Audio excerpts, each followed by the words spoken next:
Hi, this is Paul. A lot of you have been asking for this. Now, my friend Han Chu on Twitter made the comment, he basically threw in the towel on this conversation.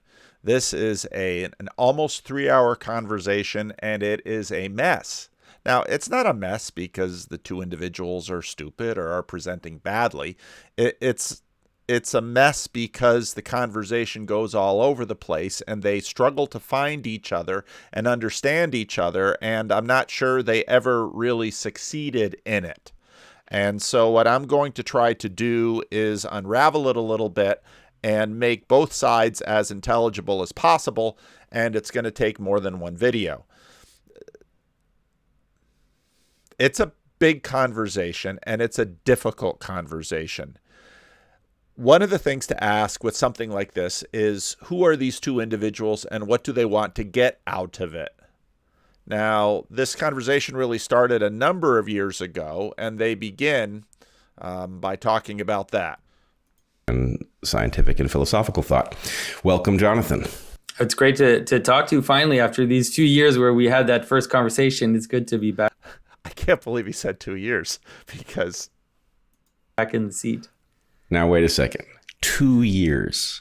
I would have said, based on, just sort of a loose sense of how long it feels, I would have said more like 17 years. Yeah. It's only been 2 years? No, it was, if my memory serves me correct, it was in 2017. That's more than 2 years. That's more than 2 years.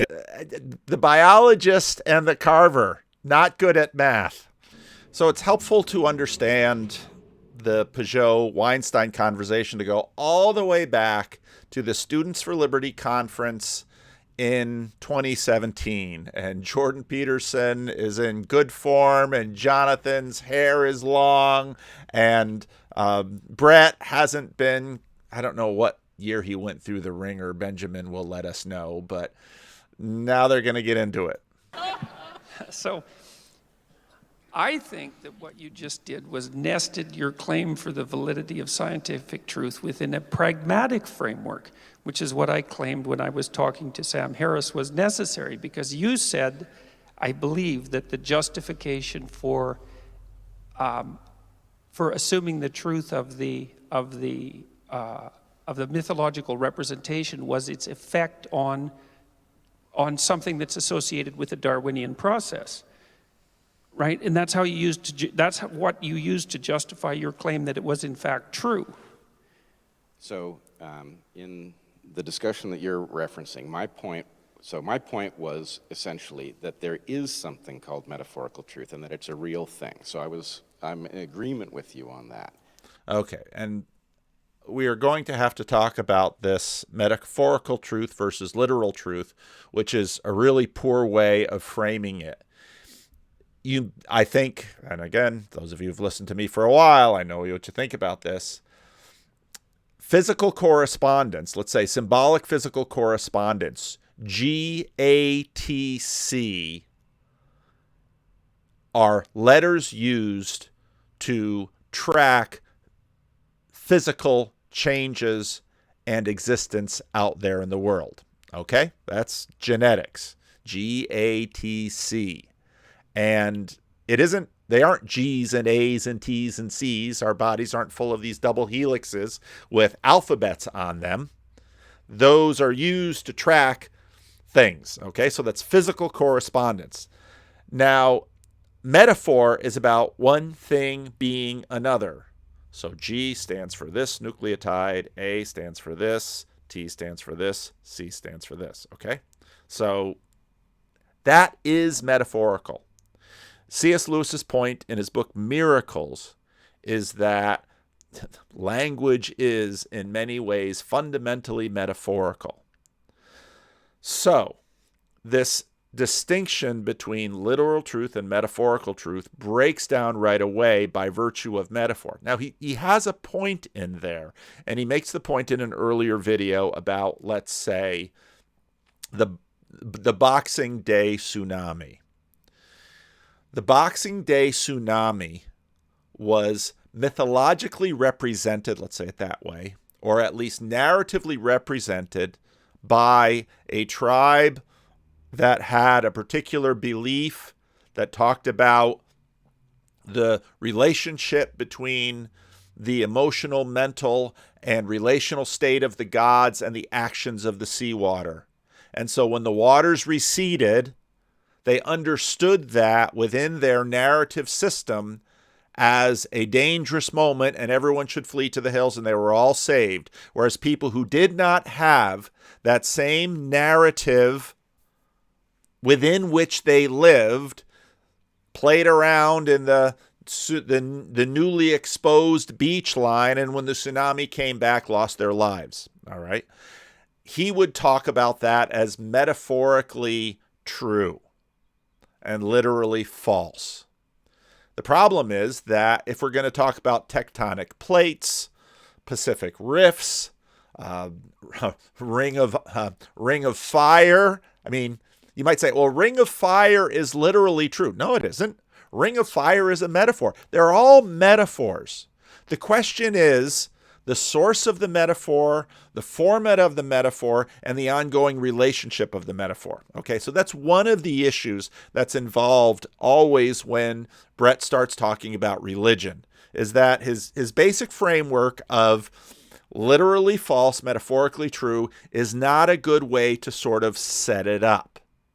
You're better off talking about really tight physical correspondence with metaphor, such as GATC, and let's say nucleotides. And science does that very well. In fact, that's the goal of science, to break things down into certain components and then to track those components with numeric or other symbolic ways within operations that correspond well to physical properties. Okay? So there's my little talk about his literally false, metaphorically true. I'd really love it if he would lay that whole framework to rest, clean it up a little bit. You could say physically true and narrative. Those would be two better words to use. Okay. So what we're really going to deal with in this conversation between he and Pageau are going to be levels. And we're going to have to, it's going to take probably at least a couple of videos to really get into that. Some of you might remember, we'll get into that. So let's go with the rest of this, because this sort of sets up the conversation that happens 4.5 years later.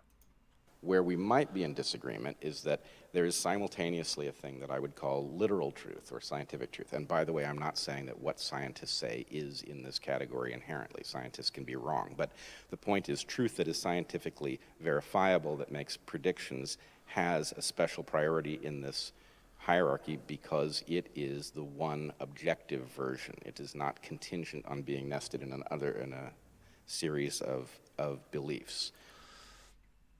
Scientific is a better word than literal.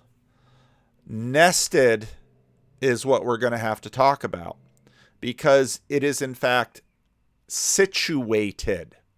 All right.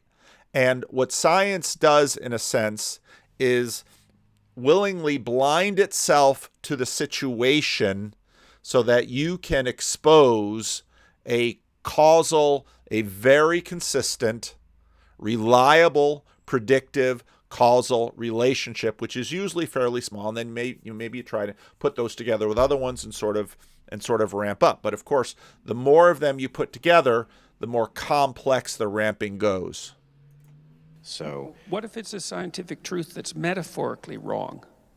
Oh, and there are... I can give you an example. Okay, so I read the memoirs of a KGB scientist, KGB agent, who worked with the Russians in this biochemical lab, and their job was to meld Ebola with smallpox, because Ebola is not that contagious, and so that's kind of annoying if you're trying to kill people, whereas smallpox, but it's really fatal, whereas smallpox is really contagious. So if you could get the two together and then develop an aerosol spray, you could kill a lot of people. And in fact, they did kill about 500 Russians by mistake when some of what they were doing escaped. But it isn't obvious to me that that's an invalid scientific pursuit. But I do think that it's an invalid ethical pursuit. And so that seems to me to indicate that the ethical pursuit supersedes the scientific pursuit with regards to truth claim. So, and that gets into some of Peterson's ideas, and we're going to lay those aside because Pageau and Weinstein really aren't going to go where Jordan goes with this point. And this point has been debated quite a bit. I'm going to disagree with you. I would say it doesn't supersede with respect to the truth claim. It supersedes with respect to considerations of behavior and policy. So I absolutely agree with you. There are plenty of scientific truths that are deeply unfortunate. And I want to take what you said, the first thing that you said. Okay. If you're good, you die and you go to heaven. If you're good, you die and you're reincarnated as a higher being. Those two things are the same, okay, in terms of their effect. They are restating of the hierarchy. The hierarchy, religion is all about the hierarchy. That's what religion is about. The restating of the hierarchy in those two terms have the same effect in terms of what we're saying, is that if you're good, you will not meld those two things together. And that is the hierarchy.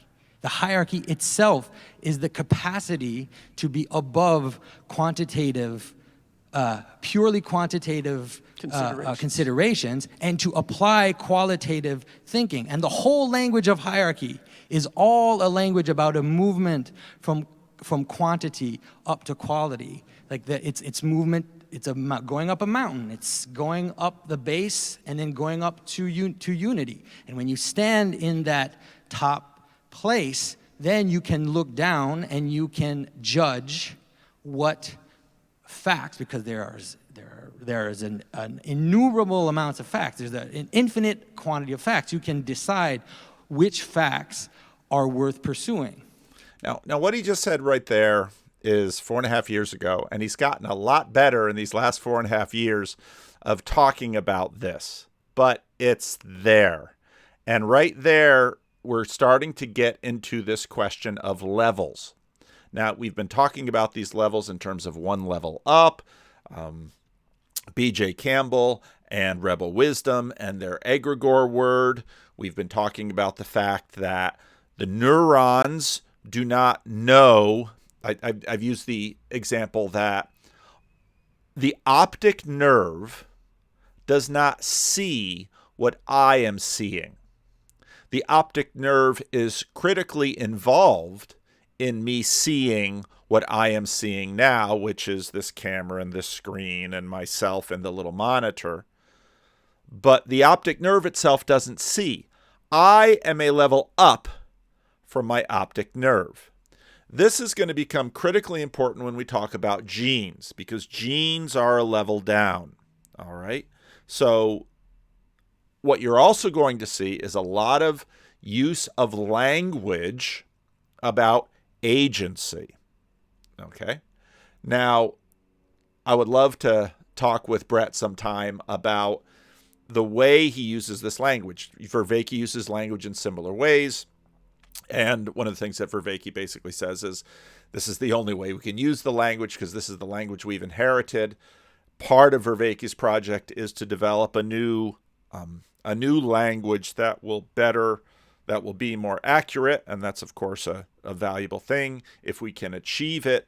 But one of the things we're going to talk about and have to focus on is this idea of levels. All right, and we're going to go back to that again and again and again and again. And then at some point, I am going to bring in Michael Levin again, because Michael Levin talks about electroceuticals. Bret is talking about the genetic material, the nucleotides, the GATC, as the coding. And of course, Michael Levin, I played this video before with Michael Levin and his flatworms. And I'm not a biologist, I'm certainly not a geneticist, and I'm certainly not into electroceuticals. But the point we're going to make is that the genetics is one level. The electroceuticals are another level. Now, the relationship between those two levels, I don't know.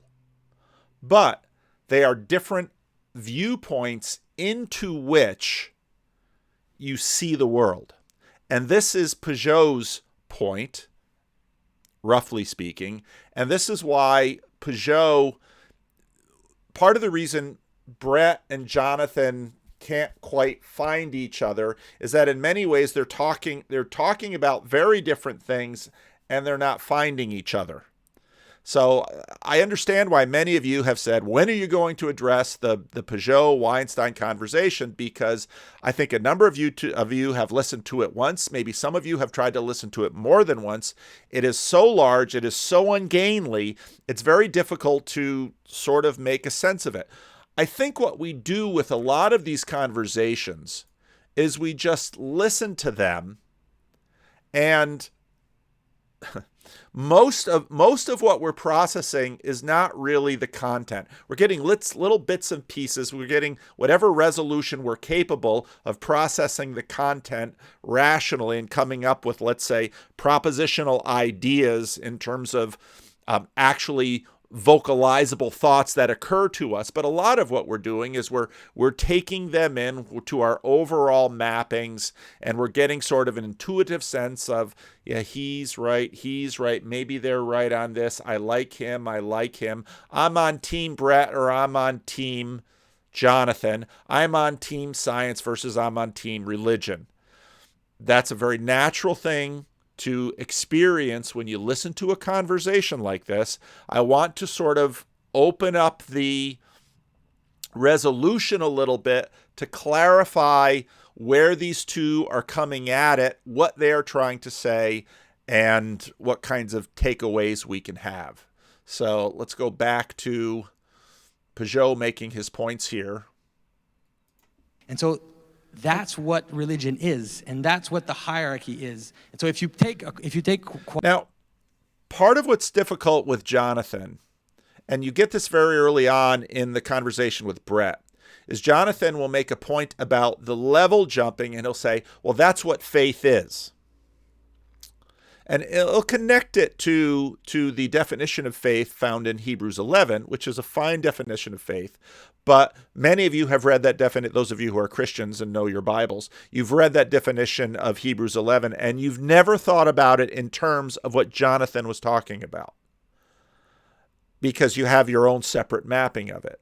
And so Jonathan will say, well, this is what religion is. Like, whew, religion is a lot of things. And we talk a lot about the word religion. We talk a lot about the word religion and Tom Holland, about how in many ways religion as we conceptualize it now is often sort of a modernist term. The Greeks and the Romans didn't have religion, but they were deeply embedded in religion. Religion wasn't a word, etc. So these words are massive. And so when Jonathan, to make a point, says this is what religion is, it's like, it's not easy to understand what he's saying, but he's not wrong. It's just you have to see this system that he is pointing to understand what that sentence means. Qualitative, if you take that's what are worth pursuing. And so that's what religion is, and that's what the hierarchy is. And so if you take a quantitative tidbit of information and you say that is above, let's say, qualitative judgment, how do you even, why are you even focusing on that quantitative? Now today he would say, where are you standing in order to see that? In order to listen to him, you have to think very much in some pictorial terms, because when he talks about the mountain and looking down and seeing, he's an artist, and this is the way he approaches the world. Most of us are not, and so when he talks that way, it's sort of confusing, but that's how he talks. And a lot of us who have listened to him enough sort of learn the way he talks and gets accustomed and can sort of do what he does, but not fully. So this isn't going to go real far in this moment with this group of people because they've only just started listening to him. do you even, why are you even focusing on that quantitative data? Because there's an infinite amount of them. So you have to have a manner by which you focus on something. And okay, so another way to translate what he just said right there is the frame problem. And Sunday we had some people came into church, and one of the guys, two guys from the Russian church came in. You're getting a shout out here if you're listening, Mark and Mark. Two Marks came in. One was a quiet Mark, and one was a more of a chatty Mark. And he asked, "What is the frame problem?" And so I just kind of walked through a little bit of what the frame problem is. The world is too complex for us to process. We are small, limited beings, and in order to process the world, we filter. So filter is sort of a metaphor this way, and this is key to part of what Jordan tried to get across to Sam Harris in their talks. Didn't make much headway, I think partly because often in events like this, people sort of get on stage and they have all these little set speeches, and when they hear something that sort of triggers one of their set speeches, they give their set speeches. And it's very hard for people, especially with very minimal experience conversing with each other, to really dig in and get stuff done. You might say, well, then why don't people just have regular, repeated conversations? Well, people often do. Well, why not conversations like this? Part of the difficulty is that if two people keep talking, they keep making progress like this, but you have to be there for all the conversations to sort of continue to follow them. And even then there's a lot of loss. So that's just the challenge of conversation. So Pageau is making the comment here about not only the frame problem, but also the quality problem and the level problem, let's call it. Okay? that is the hierarchy, and that is the whole language of the religious hierarchy. So what do you do where religious traditions and what I'm calling metaphorical truths conflict? Okay, so this is a great example of a conversation where both of them have their set speeches. Jonathan just gave you a 4.5-year-old version of his set speech. And he's gotten quite a bit better at it in the 4.5 years. That, or I understand him much more, and so I understand him more than I did 4.5 years ago. Bret heard religion, and this triggers Bret's set speech about religion. And what you have in the Bret Weinstein, Jonathan Pageau conversation is an attempt to get for both of them to understand each other's set speeches, to interact with it, and to go a little bit deeper. But what you just heard from Jonathan and what Bret is about to say here is a lot of what both of them are bringing to this present conversation. And the question is, can we sort of decode it and translate it into other languages for that many more of us are using to gain insight, gain wisdom, gain knowledge, figure out how to live in this world? So let's say where religious traditions and what I'm calling metaphorical truths conflict. So let's say mating systems. I would argue that monogamy is a superior mating system because it does not sideline any significant population of males. Now, what he just said is a wonderfully true thing. And what happens when we listen to a conversation like this is Jordan just said something, and then he went into this interesting Darwinian truth, as it was called after the after some of those early videos, and they treated those way back when. Jonathan went through sort of his set speech about hierarchy, and now Bret is talking about his set speech. But this set speech by Bret and Jonathan Pageau's set speech don't have a lot of intersection between them. If you sideline a significant population of males by having what biologists would call a polygynous system, or people would generally call a polygamous system, if you do that, then you have sexually frustrated males who are left over and inevitably become something like a marauding horde or an army or something immoral like that. No, wait. Okay. Now, that little point that he just made, you'll find that point on Bret's lips often. You'll find it in his new book. it's a great point. It's a point Christians can agree with. Now, as a preacher, especially in religious context, one of the things that you learn, now I'm going to be drawing it back and saying, we're not just going to say, look at the content of his words, but we're going to look at the context of his words. He's sitting there on stage in front of an audience. And one of the things that you learn as a preacher is that you get these little speeches and you learn that they're popular and you give the audience what they want. And I'm not saying this is happening consciously in his mind. We all do this. We do this without thinking about it consciously. Preachers do it all the time because in a particular church, in a Protestant church, you can say sola scriptura. And Protestants will say, hurrah, because for 500 years we've been hurrahing about sola scriptura. And I know that I have just launched a whole series of comments in the comments section from Roman Catholics and Orthodox and say, that's the problem with Protestants. But nothing of this video is about sola scriptura. But just saying it, I've triggered things in a whole bunch of people. Okay?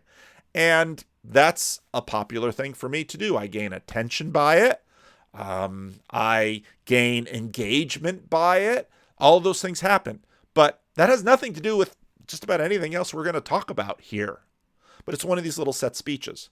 Now again, I'm not saying that Bret is in any way willfully trying to evade or avoid what's going on. He's trying to somehow connect with Jonathan. But that speech that Jonathan just gave, I would imagine most of that just simply washed over Bret, because how much opportunity had he in November of 2017 to listen to Jonathan Pageau? And even today, how much does Bret Weinstein listen to Jonathan Pageau? Probably not much. Bret Weinstein has a lot of other things he needs to listen to, and Jonathan Pageau probably doesn't listen to a lot of Bret Weinstein.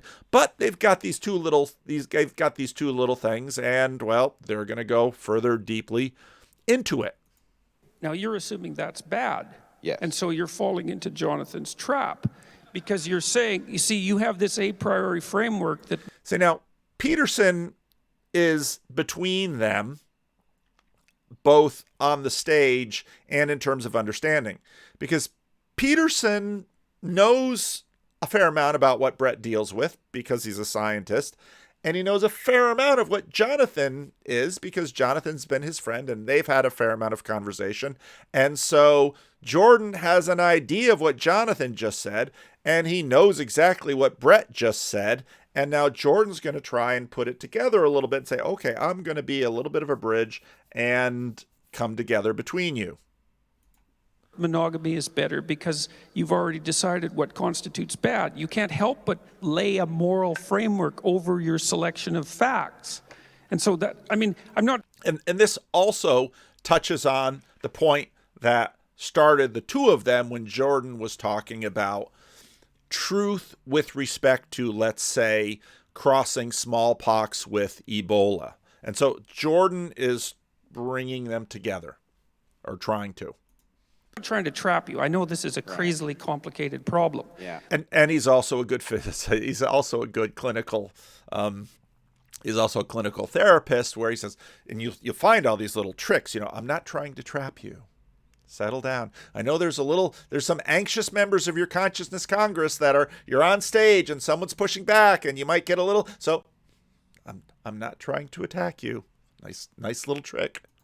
But the idea that the fundamental idea is that you can't select the damn facts and order them, which you have to do. You have to do it without applying an a priori moral framework. Right. Okay, so Jordan has sort of crossed it because he's both brought in the quality things. So if you look at Sevilla's channel, I mean, she just jumped on this with respect to quality and noting, quality, that's going on here. And Jordan is recognizing some of what Jonathan is saying about hierarchy, that there's been selection in there. And now this is something that is not unknown to Bret, so he can appropriate this. And this is basically the knitting together of a conversation.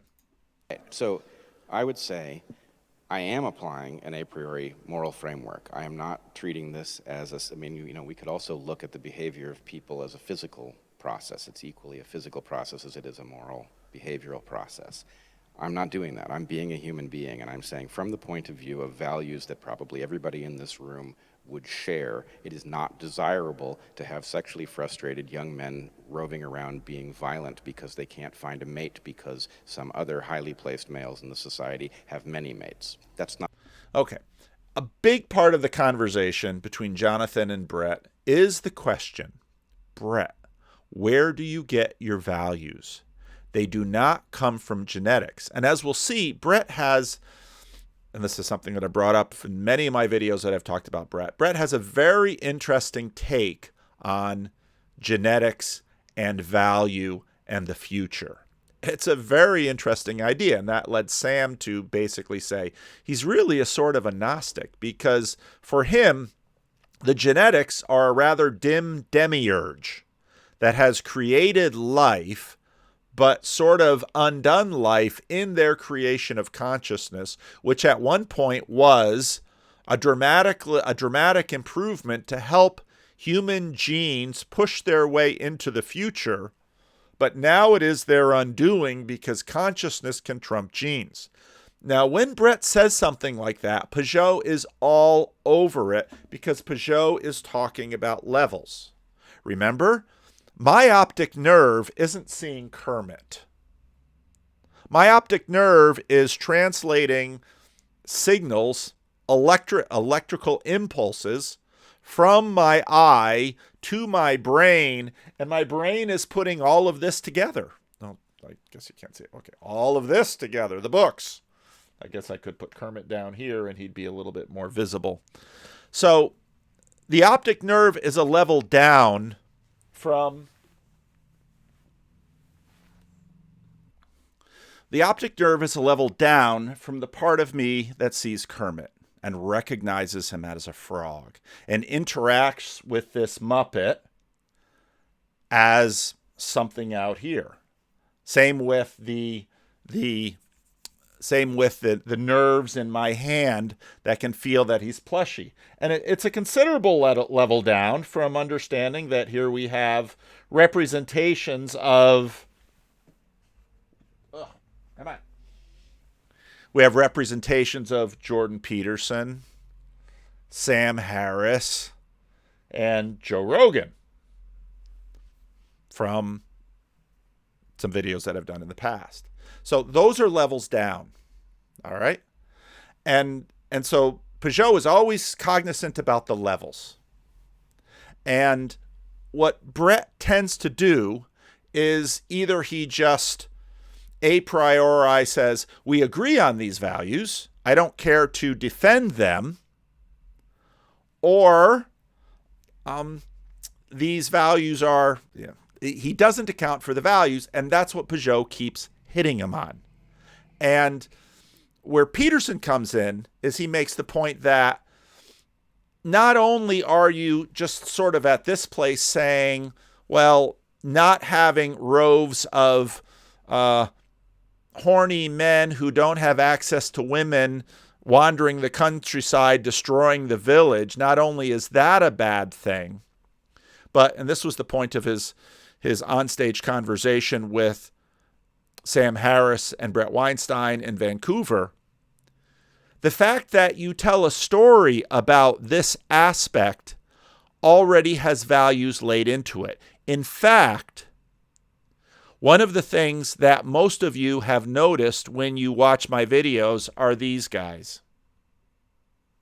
Why? Well, you got little eyes. Kermit's a recognizable figure. You notice these guys. You probably couldn't, well, you might, I point to Dominion a lot. You probably couldn't say what books are here, but you'll remember Kermit. And I've kind of kept Kermit here for that reason, because people say, oh, that's right, you're the one that's got Kermit in the picture. Why do you recognize Kermit? Those values are shaping. So it's not the optic nerve that's shaping. It's not the mechanism of bringing in light into my mind that's shaping what I see. The values are so deep within me that, but they're not deep in terms of these levels like my optic nerve level. They're deep on in another universe, as it were. Let's call it a psychic universe. And so there's lots of stuff going on here. And the higher resolution we go, the more we pay attention to this stuff. Not a good thing. That's not me speaking factually, that's me speaking morally. But my point is not that that's what should come out of this conversation. My point is different religions that contain metaphorical truths differ over what a viable reproductive strategy is. In other words, Christianity prioritizes monogamy. Modern Judaism does too, but the Torah does not. So and that's a really fine point that Bret just makes there. And it's a great point, but this again is sort of his set speech on religion.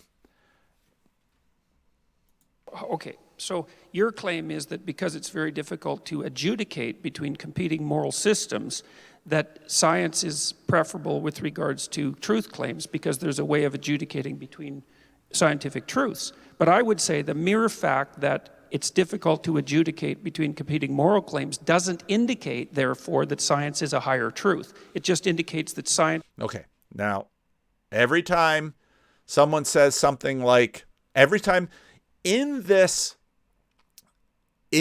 abstract conversation, every time someone uses a geographical term like higher, you notice I just called it geography. It goes back to Lewis in Miracles, who basically says, we are always using spatial terms to mean non-spatial things. We're talking about higher values. If me being, again, we had some people meet me this Sunday, and one of the first things that people look at, they say, you're taller than you are on the video. Yeah, that's because I'm really little on your phone, and I'm kind of where you are. Have me in the TV room. But just because my mouth is higher than average in terms of human beings doesn't mean that the values coming out of my mouth are higher. Duh, of course. When you say higher values, we are taking a geographic term and applying it to another hierarchy, the likes of which we're pretty fuzzy on, the kinds of things we debate. So listen for that, because this is where Pageau's going to pounce. Science has an advantage when it comes to comparison that ethical systems don't. Right. It doesn't mean that ethical systems are perfect. No. So this is one of these places where I don't exactly know what I'm running afoul of and why. I think my brain is... That's because they're not actually connecting very well. And Peterson is by this point a personal friend with Jonathan Pageau. They've listened to each other's stuff. They're both lower on the hierarchy, which made it access to each of them easier. Hierarchies bind and blind. So it's not a bad thing being of low status, because you can get a chance to go deeper because lots of people are available to you, different people sometimes, but it's good. And so Bret's now beginning to dawn on him that, wait a minute, maybe the little set speech I gave about monogamy isn't actually quite what we're talking about here.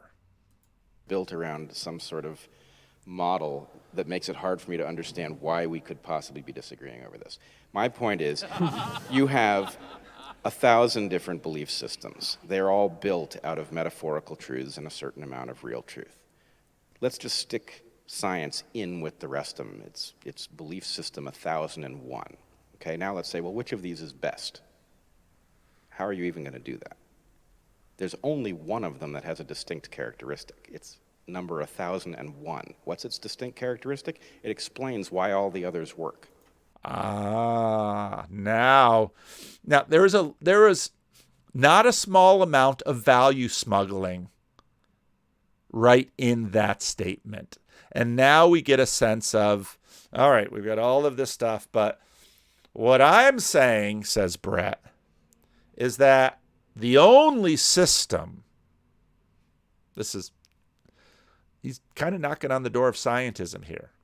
The only system of certainty, he's not going to use that, is this one. Let's hear what he says again, because this is beneath this conversation with him and Pageau.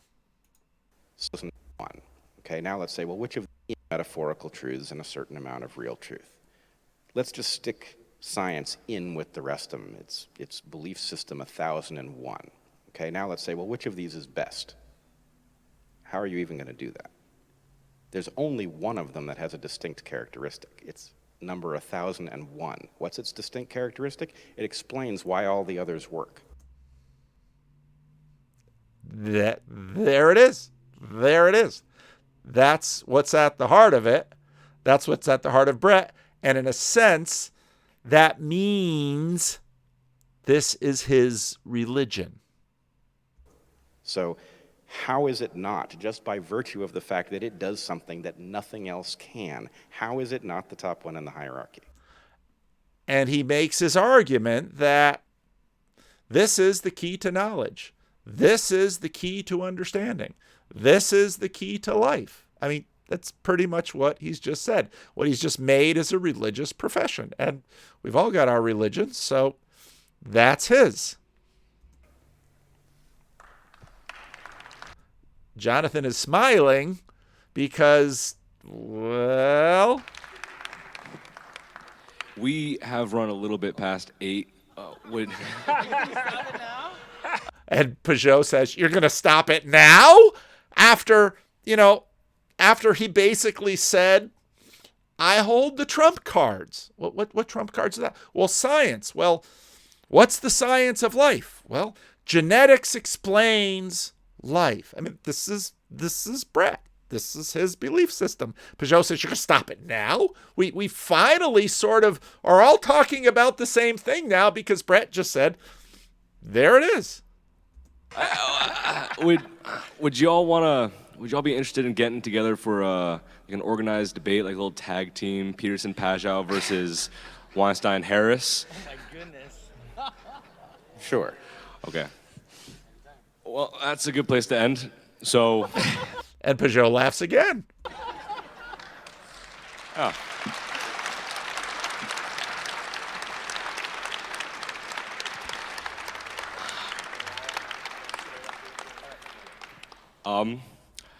That's it. So we have the reception. I'll explain the.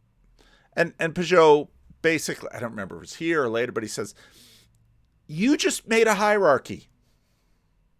You didn't defend it. Well, you ran out of time, but you just made a hierarchy. The evaluation of that hierarchy can only happen, now Pageau would say, depends on where you're standing. And I think when Pageau says that, that's a very artist way of saying it, and people don't understand what he means. What do you mean it depends on where I'm standing? The point he made earlier, you have to evaluate those 1001 epistemological systems in order to come to the conclusion that the 1001 one, yours, is the highest, the one from which you can see everything else. Okay. But now let's remember the levels, because can my optic nerve judge whether or not this is a faithful representation of Kermit? My optic nerve doesn't see Kermit. My optic nerve is just transmitting whatever it is my optic nerve sees. And I have no idea what my optic nerve sees. I don't know if you could actually represent to me what it sees. I'm sure people have tried. But it's only a level up that I see a frog. And it's in a sense another level up that I see Kermit. And it's another level that we see a representation in a way of Jordan Peterson or Sam Harris or Joe Rogan. So that's what this conversation between Bret and Jonathan is really going to get into. It's not quite the 17 it feels like, but it is more than 2. Well, we did have a very good, brief conversation. You and I met on a panel. Our good friend Jordan Peterson was on that panel with us, and we had an exchange at the, what was it, the Students for Liberty conference? Free speech, like a free speech student association, I think, in Vancouver. Yeah, it was an excellent little conversation, and it did suggest that there was a whole lot more that needed to be discussed, and we have come close to having that conversation several times in the intervening 17 years, but have not gotten there until today. So let's orient the audience a little bit. My audience knows that I don't exactly do interviews, that really what happens on Dark Horse are conversations between people who have something about which discussion is necessary. And you and I very definitely do, because I have been coming from an evolutionary perspective, looking at religion and trying to understand it. And as you know, I've put forward a model. Now, again, even what they each mean by religion is significantly different, because Bret is talking, he's using religion S. From the secular frame, a religion is a set of values, a set of stories, a set of practices. It has a tradition, it has a community. In the secular frame, that's what a religion is. And so, again, you can read Charles Taylor. It's possible in the secular frame to not be religious at all. If you don't go to church, if you don't believe the Bible is the Word of God, if you don't believe that Jesus died for your sins, if you don't go to synagogue, if you don't, if your 13-year-old hasn't had a bar mitzvah, etc., you can be a regular person and not be religious just by processing and saying, well, of course, having a whole bunch of, from my opinions, a whole bunch of other religious worldview ideas. Okay? So right away in this conversation, there's a question of, what do you mean by religion? Because Pageau, if you remember what he said back there in that conversation, he said, religion is hierarchy, the place from which to see everything else. And that's not Bret's definition of religion. That explains how adaptive evolution would have created such a thing. I believe the model is almost certain to be accurate in the broad brushstrokes. The fine detail, obviously, Now, of course, he doesn't mean everything, because there are plenty of places in the universe that have no life. So what does he mean? Is that means life as we know it. Could take many lifetimes to sort out. But in general, what I've argued is that religion is literally false, metaphorically true, and that what metaphorically true means is that those who behave according to the wisdom in religious doctrine outcompete those who behave according to the falseness of that doctrine, and that explains why these things spread. Okay, and that's key. So we already talked about that. Literally true isn't really a good set of words, but metaphorically true, let's say we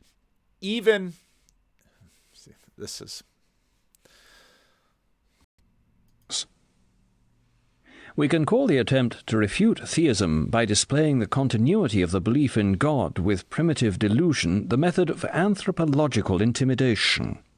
Edwin Bevan, Symbolism and Belief, Chapter 2. I have argued that there is no security against miracle to be found by the study of nature. She is not the whole of reality, but only a part. For all we know, she might be a small part. If that which is outside her wishes to invade her, she has, so far as we can see, no defences. But of course many who disbelieve in miracles would admit all this. Their objection comes from the other side. They think that the supernatural would not invade. They accuse those who say that it has done so of having a childish and unworthy notion of the supernatural. They therefore reject all forms of supernaturalism which assert such interference and invasions, and especially the form called Christianity, for in it the miracles, or at least some miracles, are more closely bound up with the fabric of the whole belief than in any other. Now, this is Lewis, of course, writing in the middle of the 20th century. So some of the stuff is getting a little old, but the argument remains sound. And part of what Bret will talk about when he talks about metaphorical truth will be this element of narrative and the elements of the narrative that are involved in this metaphor, this extended metaphor, this narrative, which people participate in and it winds up being evolutionarily adaptive and successful. This is critical for understanding Pageau and Weinstein's conversation. All the essentials of Hinduism would, I think, remain unimpaired if you subtracted the miraculous, and the same is almost true of Mohammedanism. But you cannot do that with Christianity. It is precisely the story of a great miracle. A naturalistic Christianity leaves out all that is specifically Christian. In other words, Lewis believes that Christianity, more than Hinduism or Islam, perhaps even more than Judaism, is so essentially bound up in its narrative and claims that its narrative, in fact, is historical, and I'm using that word in the secular sense, that without this element, Christianity really has no value and makes no sense. The difficulties of the unbeliever do not begin with questions about this or that particular miracle. They begin much further back. When a man who has had only the ordinary modern education looks into any authoritative statement of Christian doctrine, he finds himself face to face with what seems to him a wholly savage or primitive picture of the universe.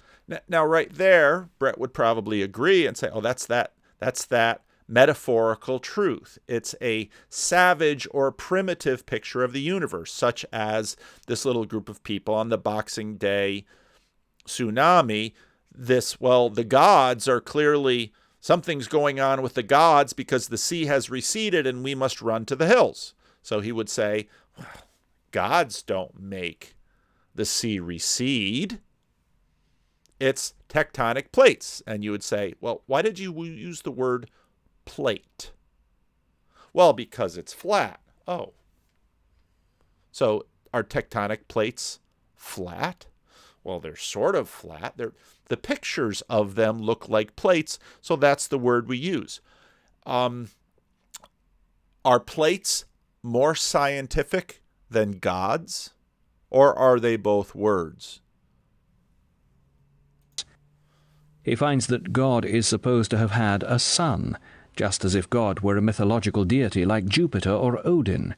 He finds that this son is supposed to have come down from heaven, just as if God had a palace in the sky, from which he had sent down his son like a parachutist.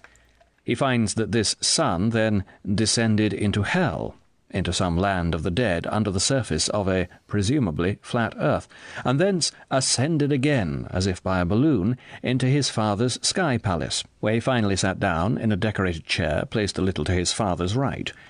Everything seems to presuppose a conception of reality which the increase of our knowledge has been steadily refuting for the last 2,000 years, and which no honest man in his senses could return to today. That's not far from what Bret says about, well, religions are in many ways obsolete and they need to be updated if their evolutionary value is going to really continue to progress us into the future. Now, I used a little two-letter word in there that is really key in this conversation between Jonathan Pageau and Bret Weinstein, the little word us, because it's not exactly clear what we mean by us. It is this impression which explains the contempt and even disgust felt by many people for the writings of modern Christians. When once a man is convinced that Christianity in general implies a local heaven, a flat earth, and a God who can have children, he naturally listens with impatience to our solutions of particular difficulties and our defences against particular objections. The more ingenious we are in such solutions and defences, the more perverse we seem to him. Of course, he says, once the doctrines are there, clever people can invent clever arguments to defend them, just as when once a historian has made a blunder, he can go on inventing more and more elaborate theories to make it appear that it was not a blunder. But the real point is that none of these elaborate theories would have been thought of if he had read his documents correctly in the first instance. In the same way, is it not clear that Christian theology would never have come into existence at all if the writers of the New Testament had had the slightest knowledge of what the real universe is actually like? And what would we imagine the real universe is actually like? Well, it would be like genes. And it would be like biology. And it would be like all the current ideas we have today, not like the ones that they used back then. Now, if you think about this for a moment, you can see that we've stumbled into a problem, because 1,000 years from now, someone may very well say, well, Bret Weinstein, Jonathan Pageau, Jordan Peterson, Paul Vanderklay didn't really know what the universe was like, did they? Or do we? Or did people 2,000 years ago know what the universe is like? Yeah, I'd say we all do. Can we describe it? How good are our descriptions? Thus, at any rate, I used to think myself. The very man who taught me to think, a hard, satirical atheist, ex-Presbyterian, who doted on the Golden Bough and filled his house with the products of the Rationalist Press Association, thought in the same way. And he was a man as honest as the daylight, to whom I here willingly acknowledge an immense debt. His attitude to Christianity was for me the starting point of adult thinking. You may say it is bred in my bones. And yet, since those days, I have come to regard that attitude as a total misunderstanding. Remembering, as I do, from within, the attitude of the impatient skeptic, I realize very well how he is forearmed against anything I may say for the rest of this chapter. I know exactly what this man is going to do, he murmurs. He is going to start explaining all these mythological statements away. It is the invariable practice of these Christians. On any matter whereon science has not yet spoken, and on which they cannot be checked, they will tell you some preposterous fairy tale. And then, the moment science makes a new advance and shows, as it invariably does, their statement to be untrue, they suddenly turn round. And that would be literally untrue in Bret's estimation, or let's say the physical relationship between the symbol and, to the best we can tell, some physical ontology out there in some context. And explain that they didn't mean what they said, that they were using a poetic metaphor or constructing an allegory, and that all they really intended was some harmless moral platitude. We are sick of this theological thimble-rigging. Now, I have a great deal of sympathy with that sickness, and I freely admit that modernist Christianity has constantly played just the game of which the impatient skeptic accuses it. But I also think there is a kind of explaining which is not explaining away. In one sense, I am going to do just what the skeptic thinks I am going to do. That is, I am going to distinguish what I regard as the core or real meaning of the doctrines from that in their expression which I regard as inessential and possibly even capable of being changed without damage. But then what will drop away from the real meaning under my treatment will precisely not be the miraculous. It is the core itself, the core scraped as clean of inessentials as we can scrape it, which remains for me entirely miraculous, supernatural, nay, if you will, primitive and even magical. In order to explain this, I must now touch on a subject which has an importance quite apart from our present purpose, and of which everyone who wishes to think clearly should make himself master as soon as he possibly can. And he ought to begin by reading Mr. Owen Barfield's Poetic Diction and Mr. Edwin Bevan's Symbolism and Belief.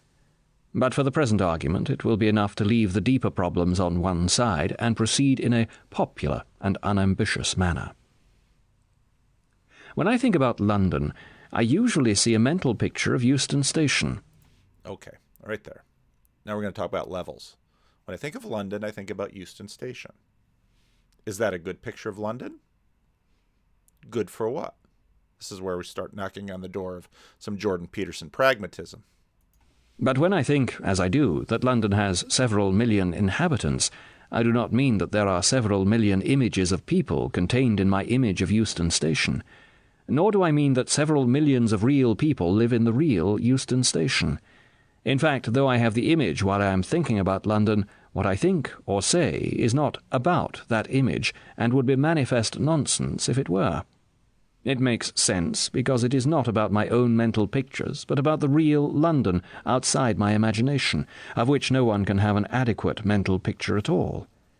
Or again, when we say that the sun is 90-odd million miles away, we understand perfectly clearly what we mean by this number. We can divide and multiply it by other numbers, and we can work out how long it would take to travel that distance at any given speed. But this clear thinking is accompanied by imagining, which is ludicrously false to what we know that the reality must be. Because we think about, oh, okay, we could travel there. Could we? By what means? Does Elon Musk have one rocket that will take us to the sun? Is that, if you think Mars is a one-way trip? But it's all clear. Well, what exactly is clear? To think, then, is one thing, and to imagine is another. What we think or say can be, and usually is, quite different from what we imagine or picture, and what we mean may be true when the mental images that accompany it are entirely false. It is indeed doubtful whether anyone except an extreme visualist, who is also a trained artist, ever has mental images which are particularly like the things he is thinking about. In these examples, the mental image is not only unlike the reality, but is known to be unlike it, at least after a moment's reflection. I know that London is not merely Euston Station. Let us now go on to a slightly different predicament. I once heard a lady tell her young daughter that you would die if you ate too many tablets of aspirin. "But why?" asked the child. "It isn't poisonous." "How do you know it isn't poisonous?" said the mother. "Because," said the child, "when you crush an aspirin tablet, you don't find horrid red things inside it." Clearly, when this child thought of poison, she had a mental picture of horrid red things, just as I have a picture of Euston when I think of London. The difference is that whereas I know my image to be very unlike the real London, the child thought that poison was really red. To that extent she was mistaken. But this does not mean that everything she thought or said about poison was necessarily nonsensical. She knew perfectly well that a poison was something which killed you or made you ill if you swallowed it, and she knew to some extent which of the substances in her mother's house were poisonous. If a visitor to that house had been warned by the child, "Don't drink that, mother says it is poison," he would have been ill-advised to neglect the warning on the ground that this child has a primitive idea of poison as horrid red things, which my adult scientific knowledge has long since refuted. Okay. Now, there's also a level thing going on here in terms of London and Euston Station, and in fact, what a city is. And city is one of the most popular. Jonathan Pageau prefers that metaphor to a number of things. And when we get into the video, we're going to start dealing with this question of levels. Again, remember the optic nerve and remember Kermit. We can now add to our previous statement that thinking may be sound where the images that accompany it are false, the further statement, thinking may be sound in certain respects where it is accompanied not only by false images, but by false images mistaken for true ones. There is still a third situation to be dealt with. In our two previous examples, we have been concerned with thought and imagination, but not with language. I had to picture Euston Station, but I did not need to mention it. The child thought that poison was horrid red things, but she could talk about poison without saying so. But very often when we are talking about something which is not perceptible by the five senses, we use words which, in one of their meanings, refer to things or actions that are. When a man says that he grasps an argument, he is using a verb, grasp, which literally means to take something in the hands. Now, this is where we get into Vervaeke 4Ps in many respects. We talk about grasping. Okay, and I've grasped the concept. I can do it with my hands like this. I am grasping the concept right now. And you'd say, well, where are your hands? But he is certainly not thinking that his mind has hands, or that an argument can be seized like a gun. To avoid the word grasp, he may change the form of expression and say, "I see your point." But he does not mean that a pointed object has appeared in his visual field. He may have a third shot and say, "I follow you." But he does not mean that he is walking behind you along a road. Everyone is familiar with this linguistic phenomenon, and the grammarians call it metaphor. But it is a serious mistake to think that metaphor is an optional thing which poets and orators may put into their work as decoration, and plain speakers can do without. And that's precisely the problem with his literally true, metaphorically false. GATC is metaphorical. My body is not made up all these tiny little alphabets in my cells. It's a system. It's a model. He knows that. best apply it to this larger model of trying to describe different kinds of truth? The truth is that if we are going to talk at all about things which are not perceived by the senses, we are forced to use language metaphorically. Books on psychology or economics or politics are as continuously metaphorical as books of poetry or devotion. There is no other way of talking, as every philologist is aware. Those who wish can satisfy themselves on the point by reading the books I have already mentioned and the other books to which those two will lead them on. It is a study for a lifetime, and I must here content myself with the mere statement: all speech about supersensibles is and must be metaphorical in the highest degree. A lot of the science, genetics, are supersensibles. It doesn't mean we don't have tools to discover them apart from ourselves. I'm purposely avoiding the word objective. That they are real physical things out in the world, and that our GATC represents these strings of nucleotides that make up genetics. Absolutely. But let's pay attention to our language. We have now three guiding principles before us. 1. That thought is distinct from the imagination which accompanies it. 2. That thought may be in the main sound even when the false images that accompany it are mistaken by the thinker for true ones. 3. That anyone who talks about things that cannot be seen or touched or heard or the like must inevitably talk as if they could be seen or touched or heard. And the conversation between Pageau and Bret is going to be full of this. For example, must talk of complexes and repressions as if desires could really be tied up in bundles or shoved back, of growth and development as if institutions could really grow like trees or unfold like flowers, of energy being released as if it were an animal let out of a cage. Let us now apply this to the savage or primitive articles of the Christian creed, and let us admit at once that many Christians, though by no means all, when they make these assertions, do have in mind just those crude mental pictures which so horrify the skeptic. When they say that Christ came down from heaven, they do have a vague image of something shooting or floating downwards out of the sky. When they say that Christ is the Son of the Father, they may have a picture of two human forms, the one looking rather older than the other. But we now know that the mere presence of these mental pictures does not, of itself, tell us anything about the reasonableness or absurdity of the thoughts they accompany. If absurd images meant absurd thought, then we should all be thinking nonsense all the time. Now, this is really helpful for understanding Pageau, because Pageau will use geography often, and he will use pictures often, and he will use these metaphors such as father and son to highlight aspects. But again, all metaphors highlight some aspects at the expense of others. Jesus being God's son does not mean the same thing as which God is it that pops out of Zeus's head? And the Christians themselves make it clear that the images are not to be identified with the thing believed.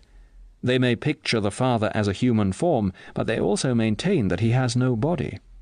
They may picture him older than the Son, but they also maintain the one did not exist before the other, both having existed from all eternity. I am speaking, of course, about Christian adults. Christianity is not to be judged from the fancies of children any more than medicine from the ideas of the little girl who believed in horrid red things. At this stage, I must turn aside to deal with a rather simple-minded illusion.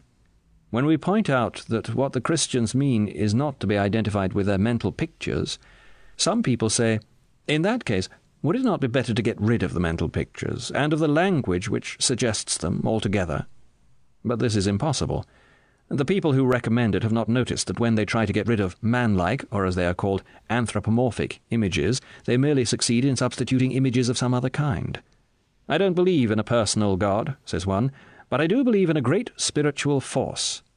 What he has not noticed is that the word force has let in all sorts of images about winds and tides and electricity and gravitation. I don't believe in a personal God, says another, but I do believe we are all parts of one great being which moves and works through us all. not noticing that he has merely exchanged the image of a fatherly and royal-looking man for the image of some widely extended gas or fluid. A girl I knew was brought up by higher-thinking parents to regard God as a perfect substance. In later life she realized that this had actually led her to think of him as something like a vast tapioca pudding. To make matters worse, she disliked tapioca. We may feel ourselves quite safe from this degree of absurdity, but we are mistaken.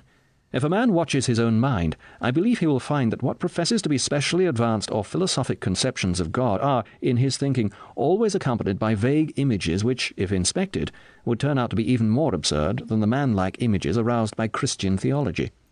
And this is part of the power of what Pageau has done, because what Pageau has really done is brought out the fullness of many of the traditional images and highlighted how they work symbolically.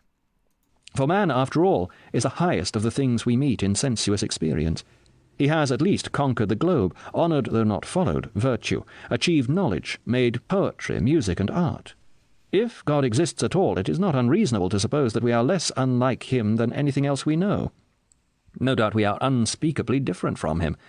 To that extent, all man-like images are false.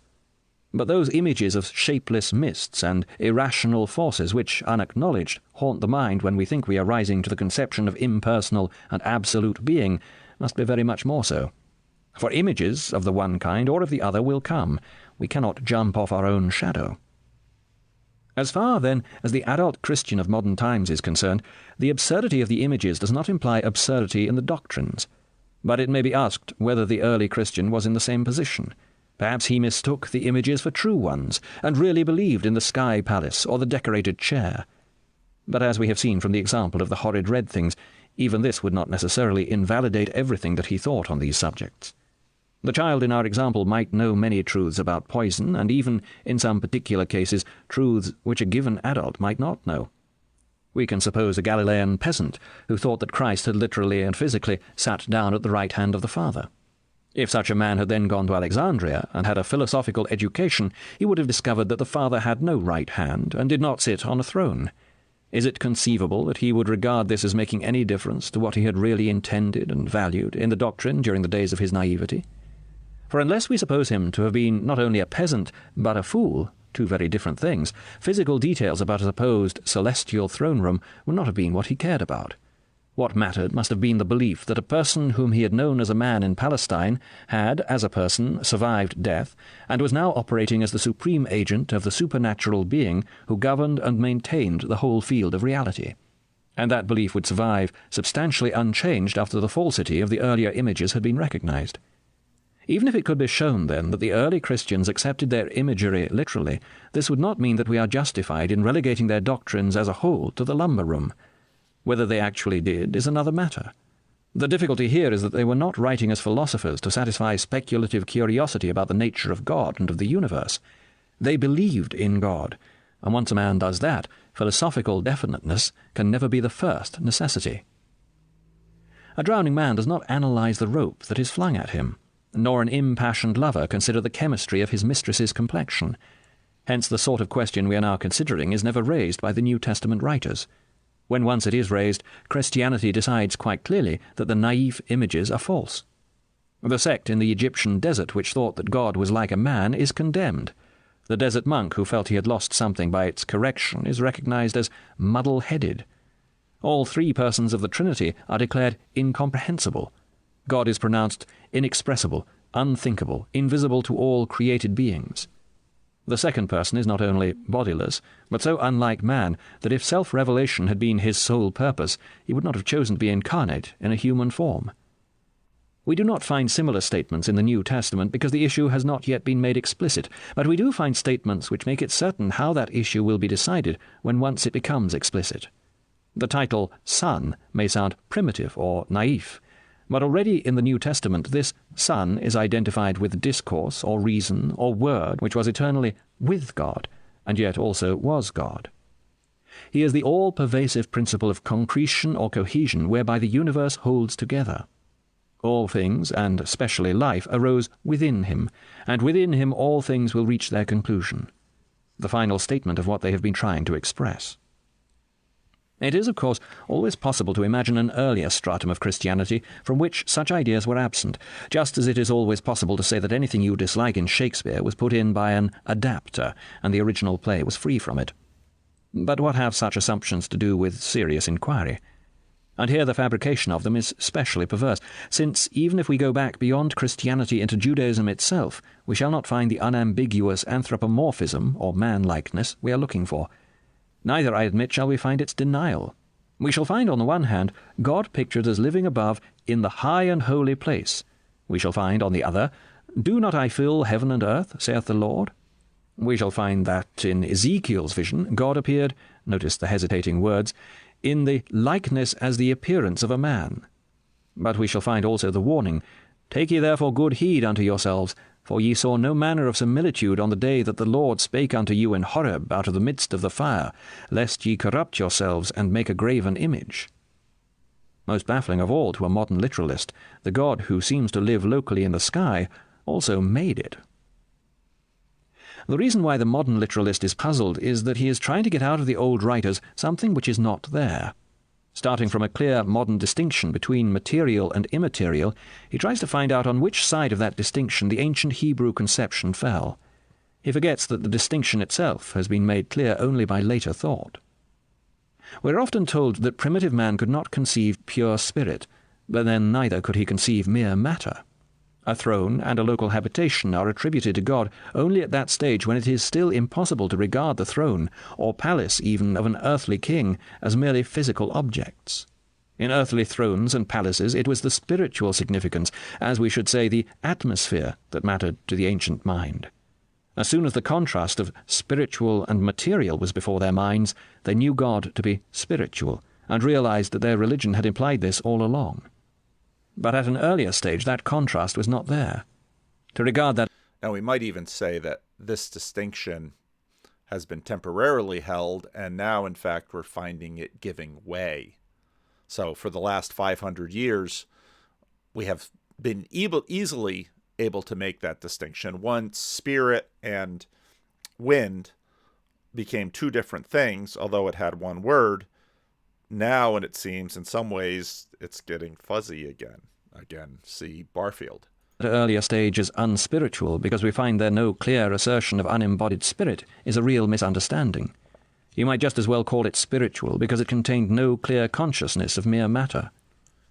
Mr. Barfield has shown, as regards the history of language, that words did not start by referring merely to physical objects, and then get extended by metaphor to refer to emotions, mental states, and the like. On the contrary, what we now call the literal and metaphorical meanings have both been disengaged by analysis from an ancient unity of meaning which was neither or both. In the same way, it is quite erroneous to think that man started with a material God, or heaven, and gradually spiritualized them. He could not have started with something material, for the material, as we understand it, comes to be realized only by contrast to the immaterial, and the two sides of the contrast grow at the same speed. He started with something which was neither and both. As long as we are trying to read back into that ancient unity either the one or the other of the two opposites which have since been analyzed out of it, we shall misread all early literature and ignore many states of consciousness which we ourselves still from time to time experience. Okay, that's probably enough. That's probably more than a bunch of you wanted to hear. But that will go a long way to helping you understand my problem with Bret's literally true, metaphorically false. It just is not a helpful distinction. And in fact, the more that modernity recedes, the poorer the distinction becomes. It's basically a counterpoint to the new atheist idea that that religion is effectively a mind virus, that it is a parasite traveling at expense to humans. Now, that has had various impacts in science. By and large, Darwinists are slow to accept that any such explanation might exist. Interestingly, religious scholars have, I would say none of them have embraced the notion, but many have been willing to play ball and to talk about what its meaning might be. And you're certainly one of them. So what I'm hoping to do with you today is to talk about the question of what religion is, whether or not the picture that you see coming from a religious perspective and the picture that I see coming from a scientific perspective are actually the same picture, just viewed from a different angle. I don't. Okay, so we do understand that you can have the same picture viewed from different angles. That's fine. And remember, Jonathan already sort of said something about what religion is, and that's going to be one of the places that they, again, don't see each other. And in this case, they don't really have Jordan between them, sort of trying to help bridge the gap. I don't know the answer to that question. I'm curious as to what you will say. And then the question, the one that I think is really important, is given the picture that we can agree on, whatever the overlap may be, what is its implication for how we should view these questions that have historically been cast in religious terms? What is it that we moderns should do in light of the information about what we now seem to know? So that's a good setting up of the conversation. Let's go. Yeah, that makes a lot of sense. Yeah, I think that's a conversation I was hoping to have with you. So that sounds great. Great. Anywhere in particular you want to start? I think that maybe I can, because I've heard your explanation about the function of religion, the theory of religion. Now again, Bret's definition of religion is deeply set in a secular modernist frame. And those of you who've listened to this channel a lot know, you listen to a lot of Tom Holland. And one of the guests that I would love to see Bret have would be Tom Holland explaining how this idea of religion, maybe it doesn't pertain here, because Jonathan's definition of religion, again, is going to be different. And the way that I like to present religious pattern is maybe a lot wider than the way it is presented socially. I tend to... So worldview rather than secular religion. I tend to actually not like the term religion as a very specific, very narrow type of behavior that we have. And I like to... Behavior including going to church, reading books, having, saying, I believe in a bunch of these supernatural things, a sky palace, a decorated chair, Jesus going up and down. Understand religion in general as the manner in which we bind together. That is... Now, right away, if you think back about where we started with respect to what he said in, I think that's Seattle that they met, and what he says here, that sounds like very different things. Because religion back there was hierarchy, and now he says the manner in which we bind together. Now, I don't think Jonathan is... I can see the connection between both of those, okay? Because when you're looking down, you see things together, all right? Remember, Jonathan's very spatial, very pictorial. Is the things that we do as humans to bind us together into groups in general, bind us together towards higher purposes is maybe the best way to understand it. That is, we organize our behavior in a certain manner, which makes us able to exist as higher beings or higher units. When I say higher beings, I mean, families, countries. Okay, now we have levels up. So let's keep this idea and let's keep this language of levels up because it's pretty important. So just as the optic nerve doesn't actually see Kermit, the individual you can sort of think of analogously to the optic nerve, and the family... Well, and I'm going to use the word consciousness because we're going to jump. That's going to be important. The family shares a consciousness, or rather, I'm going to say the family shares a spirit that the individual down here doesn't have mastery of. Now, I'm not going to say doesn't have access to, because the individuals in the family have a sense of the spirit of the family. But none of the individuals in the family have control of the spirit of the family.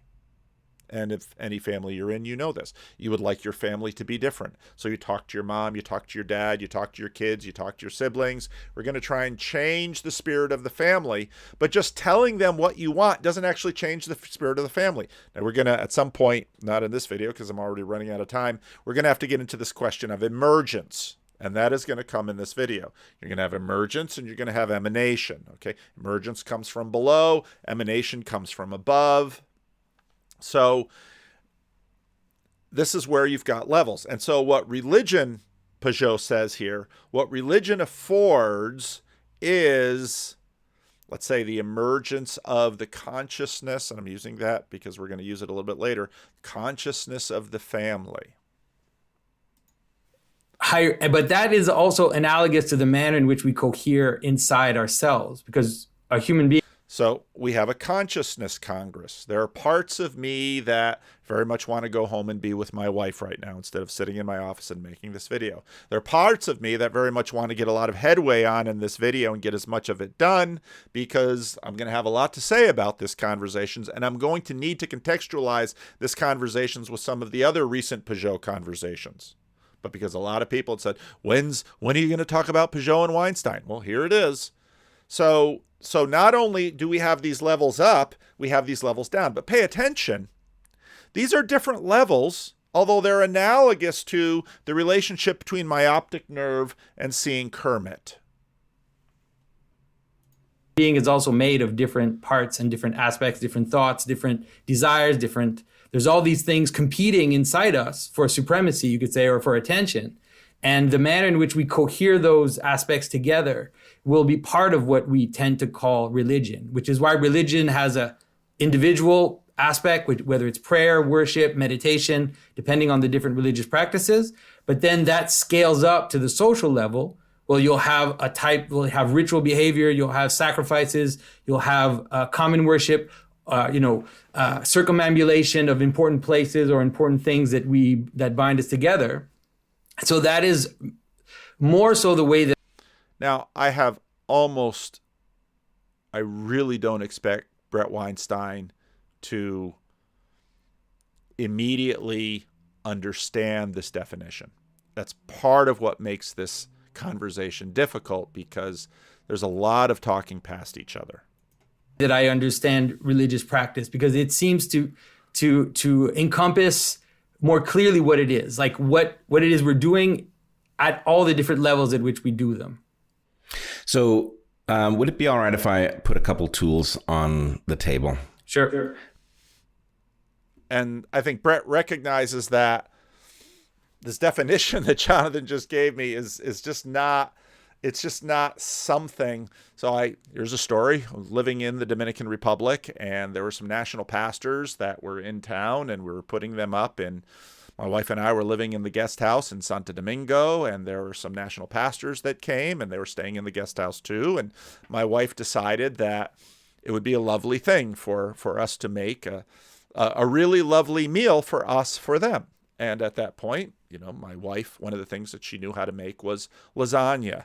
And in the Dominican Republic, it took a little bit of doing to find exactly the right cheeses and tomato sauces and the noodles and things to make lasagna as she grew up making it in North America. And so we had the dinner and we set the table and we had these national pastors and lasagna. And they're like,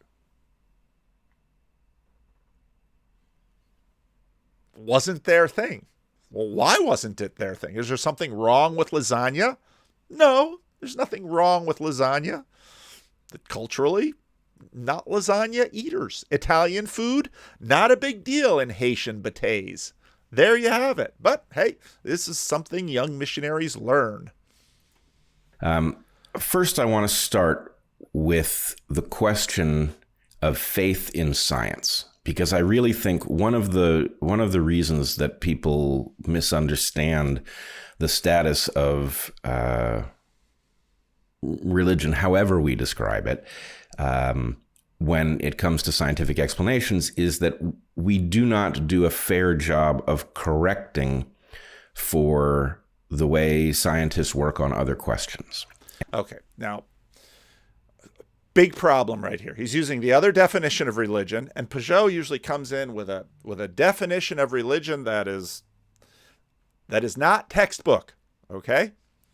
And it's like lasagna. Okay. Let's talk about faith and science. Well, what do you mean by faith? It's probably going to be something close to belief without evidence, which, again, just really doesn't wash. But that's where many secular scientists see faith as. Or faith can mean something like a faith or religion. And so that's where Bret's going to go. Now I'm going to go to Jonathan's definition of faith because, again, when he said that, I had to think a lot to understand what Jonathan was saying. And then I want to jump ahead to Bret's project, and I probably can't get too much further than that in this video. And I think the more I think about this, the more important I think it is. When I talk now, why Bret thinks this is important is because there are religious communities out there in these democracies that vote. And again, I've mentioned this episode quite often when Richard Dawkins was on Unbelievable with a nice Jewish man and a nice Christian minister. Richard Dawkins basically said, no, the religion I hate is the religion of all those people out there in America who are voting. Back then it was whether or not to have evolution in textbooks. Now it might be about don't say gay bill or, stuff that's going on in the American Bible Belt. That's the religion we want to defeat because that religion is politically active. Now, Bret's life has obviously changed and he's not fighting the kind of religious game that Richard Dawkins was then, but he still sees that engaging this question of religion, secular definition, is important because there are a lot of people in a democracy who have these other perspectives and how he might believe these outdated, obsolete perspectives. And what we need to do is have a better conversation with them so we can all get on the same page. Now, wait a minute. Remember Pageau's definition of religion? That which coheres. So actually, if you go just a few minutes back with Pageau, and if Bret is willing to sort of pivot on his definition of religion and come out of definition of religion in terms of a modern secular definition of religion and the broader definition of religion such as worldview. Now, again, worldview, it's very geographical, might be able to make more progress. Talk to most scientists about the question of faith. It turns out that most scientists have the belief that they are functioning without any faith at all. And there are exceptions to this. There are scientists who very often have to be careful. So, and this is part of why I think it's easier. I think Bret is further ahead than someone like Sam Harris, because I think Bret is seeing more of the difficulty. Bret's understanding of faith is a little bit more nuanced. His grasp of religion is a little bit broader.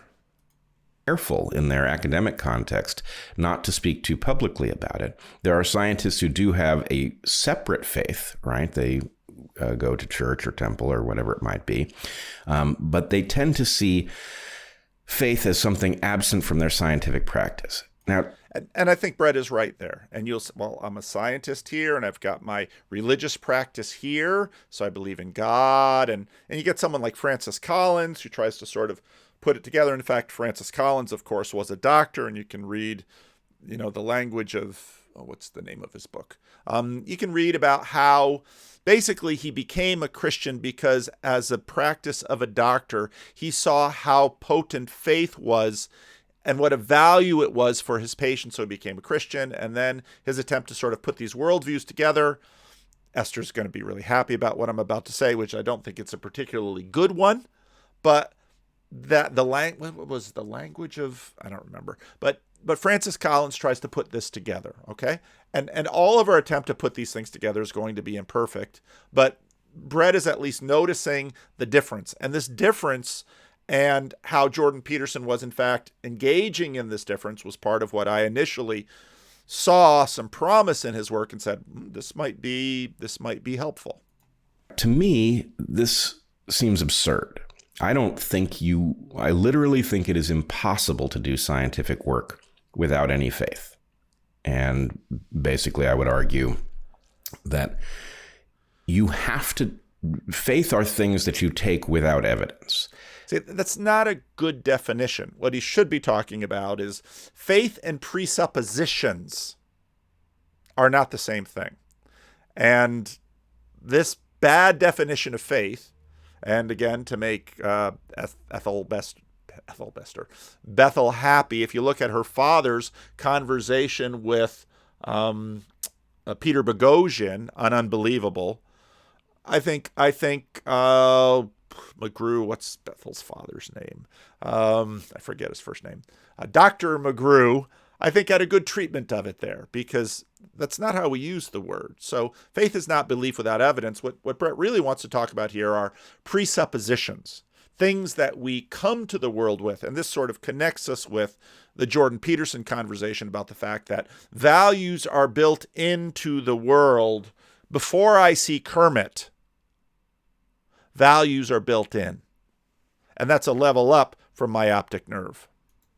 The fact that you are a being that is capable of observing a universe, which it is necessary that you are in order to do scientific work, is something you cannot prove. And yes, we can say, well, Descartes proved it, but I don't think he really did. I think what he did is he took the first cheat and he said, let's just assert that I exist and that I know because I'm thinking, and go from there. And my point would be, if you really scrutinize Descartes' proof, you will discover it's not a proof, it's a leap of faith.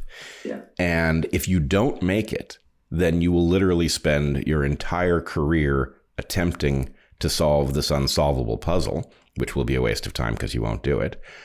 Or you can make that leap of faith and you can say, assuming that I am a being who can observe the universe, then here's the science that I'm going to do.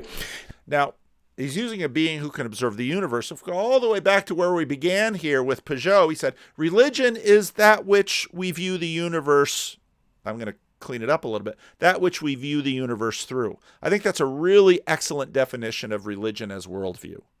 We've got a lot of different competing definitions of religion on the table here, and we're only using one word and we're not delineating it. And every time here Bret says leap of faith, if he would say presupposition, we would be better off, because in a minute, Pageau's going to come in with another definition of the word faith. And so, to make a long story short, scientists work to minimize the amount of faith necessary in the explanations of the universe that they come up with, but you cannot bring it to zero.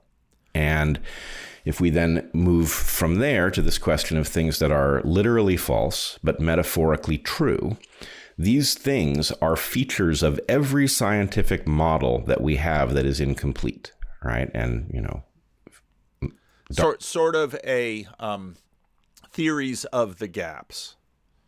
Darwinism is extremely incomplete because it's so new and so complex. Our models get more complete as we go into chemistry and physics, the simpler realms.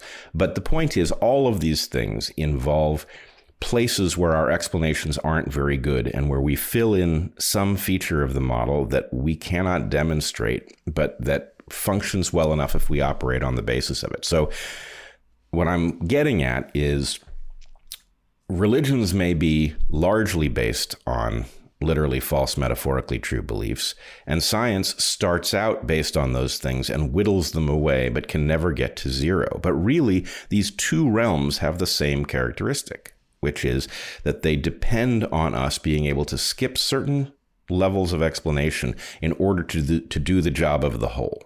Okay, now that last summary is not a bad summary, because in a sense he is, even though he's not using the same language of levels as Pageau is using, he's noticing that there are shortcuts that we are using. And he's seeing what he calls, again, poorly conceived of as metaphorical truths, as shortcuts that are effective shortcuts that we have inherited through time, that because of, and you might say that these are Darwinian, because they have been proven through time, even if, like horrid red things, like the little girl's imagination of what poison is, that they work. The little girl's idea about horrid red things and poison works well enough. So it's, to use Bret's language, which I don't like again, horrid red things are literally false. There's no little horrid red things in aspirin. But metaphorically true. The little girl knows what poison is. It helps our genes push into the future. Okay? I don't think I'm going to get to Bret's bigger project yet. That actually comes at about 1 hour and 2 minutes, where he nicely lays it out. And this is where I wanted to get to this point, because this is where Pageau basically lays out his world salvation strategy as opposed to Bret's. And when we get into the difference between Pageau's world salvation strategy and Bret's world salvation strategy, that's where we get some interesting coalitions between the modernists like Bret, James Lindsay, Jordan Peterson. Jordan Peterson is a difficult cat to categorize, because sometimes he's a scientist and sometimes he's playing around in the mystical, and that's that Jungian package that is really interesting. So now let's hear Pageau's response. All right. So I'm going to put you a little on the faith thing, or what faith is. The way that faith is the trust in things that are unseen. That is, okay. That's a very biblical definition of faith. Now, with phrasing it this way, Pageau is bringing in a ton, because the unseen, right away we're going to trip up on the modernist natural supernatural issue. Okay. I think in all the work that we've done on this channel, we can dispense it just by the word that is still useful and accessible today: spiritual. Spiritual is the unseen that gets expressed in the material. Okay. All faith is the trust in things that are unseen. Okay. And he also said the trust. And that's important, because faith is a personal. Faith has to do with persons and actions and intention and an entire worldview. So it's a trust in things unseen. So right away there, most Christians will hear that and say, I recognize that. I think I've heard that in church and I've read it in the Bible. And then now he's going to really stretch you. That is, at all levels of analysis, the level which is above it is unseen from that level. Okay. The optic nerve does not see Kermit. Faith is trust. My optic nerve, when I am walking down the street, trusts that if there is a wave of iron Kermits heading towards my face, that my entire being will duck. Even if my optic nerve doesn't see Kermit or recognize, see, this is where my analogy breaks down, an iron Kermit as a threat to my optic nerve.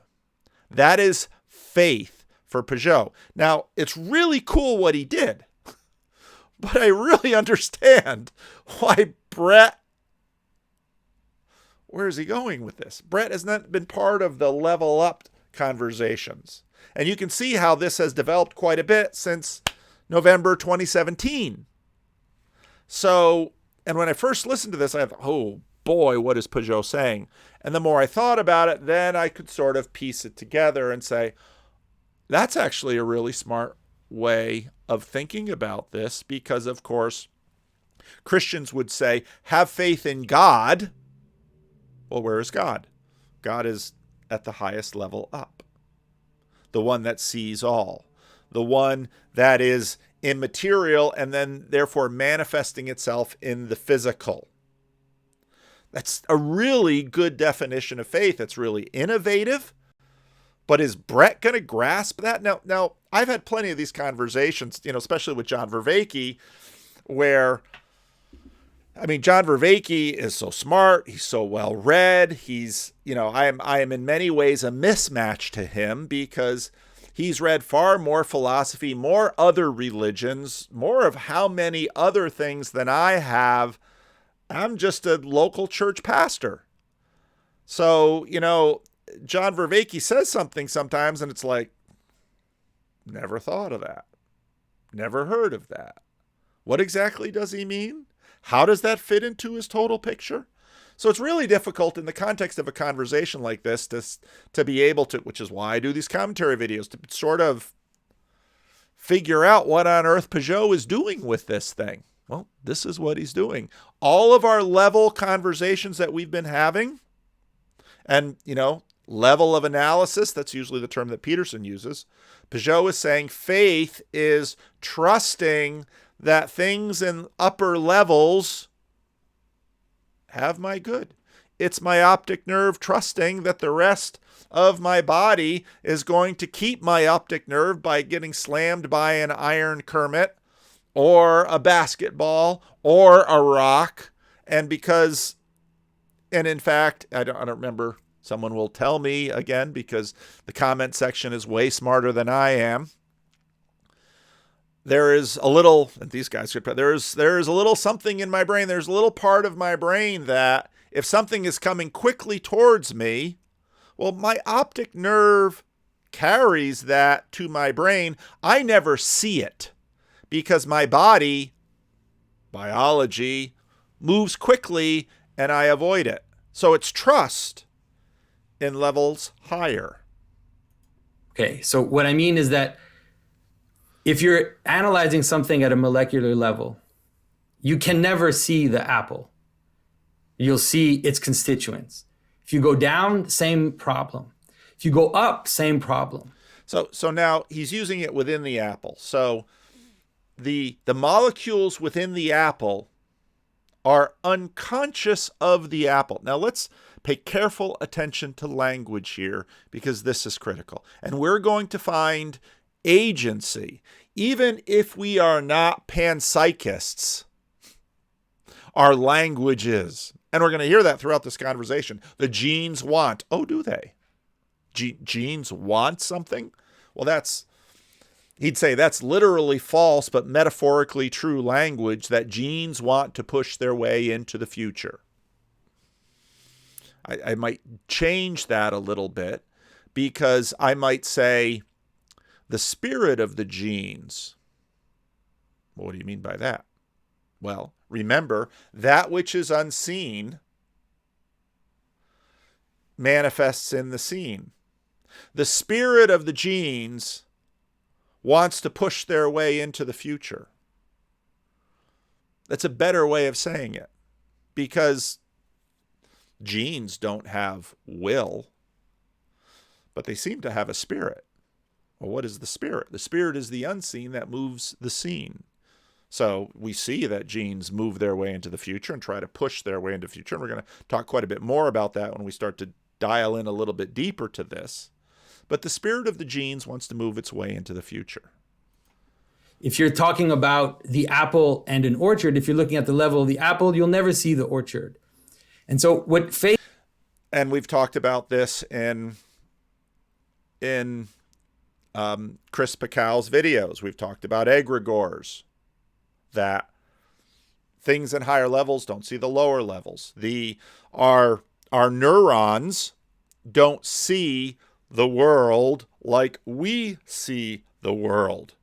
The corn has some knowledge of the farmer's dog, might even some knowledge of the farmer, but the corn pretty much just sees things on the corn level. The corn has knowledge of the field. The corn knows to grow or to ripen. The corn knows all of that, but the farmer knows the corn because the farmer can see levels down. And the corn in Iowa is like, we own the world. Well, that's what the corn in Iowa says. And the farmer maybe next year says, well, a lot of those Ukrainian wheat fields aren't going to produce much. I'm going to plant wheat. And suddenly there's going to be a corn genocide in some fields in America, and wheat's going to say, we own the world. And the dog will run through it one level up. Now, again, I know the dog. The dog knows me. The dog doesn't see me real well. I see the dog better. I've got a lot more mastery over the dog. Okay, this is where our levels conversation gets really helpful. And if we adjust the language a little bit and talk about the spirit of the genes, then we can avoid being linguistic panpsychics if that's not really our profession of faith. Faith is that move between levels. Because from the level in which you are, if you only take the elements given to you at that level and you analyze them, there's no jump to the higher identity. That jump is always a leap of faith. Once you have it, then you can analyze things at that level. That is, once you reach that higher level, once you, for example, if you look at the people in a mass, you can't see the city. You have to jump up until you see the city. Once you have the city, then you can use that identity and compare it to other cities and compare it to other levels at the same level. But in the way that our mind or our experience tends to work is that we can see parts of things and we can see wholes of things. And we can notice that things are made of parts and also have unity. But the jump from the parts to the unity is one which is not accessible at the level of the parts. Now again, I mean, it took me a little while to really figure out what Pageau was saying and to see that, wow, that's a really amazing insight into the reality of faith. Because there's like emotional faith, but this is sort of epistemic faith. Faith in what we know and how we know. But again, Jonathan's my friend to the degree that I can have a friend. He's my friend, like my internet friend, my YouTube friend. He's like my pen pal. He's my friend. And it's like, Bret ain't gonna get this, Jonathan. You've got to be deeply, deeply embedded in the conversations that we've had with Vervaeke, the conversations that we've been doing on this channel to understand the relationship between levels and faith. And once you see it, well, how can you apply it? Well, let's apply it in the common Christian emotional, volitional sense. Faith in God means that which is behind levels up, sees my welfare into the future. And therefore I will trust in him. And therefore I will obey because of faith, because of the levels. Again, integrating the levels into sort of this common colloquial Christian conception applied in the Christian life of faith. Once you sort of see Jonathan's levels, that's really a powerful thing. But is Bret possibly going to be able to see this now? I don't think so. And just on the basis of this conversation, and again, because you would both have to sort of be up to speed. Now, hey, I'm not taking a cheap shot at Jonathan here. I'm a pastor. Pastors regularly, like every Sunday, like every conversation, watch ourselves fail in terms of communication. And what pastors do are constantly trying to find ways to bridge the gulf. Well, let's hear what Bret has to say, and then I think that we're going to call it for today. I'm not sure about this. Because I think there are many places, especially in biology, where at one time we couldn't see the jump between levels, but we figured it out, and now we can. And so what you're saying, if I understand you... And so he might be saying the levels between genetics and how genetics push themselves into the future by, let's say, if I see a woman with...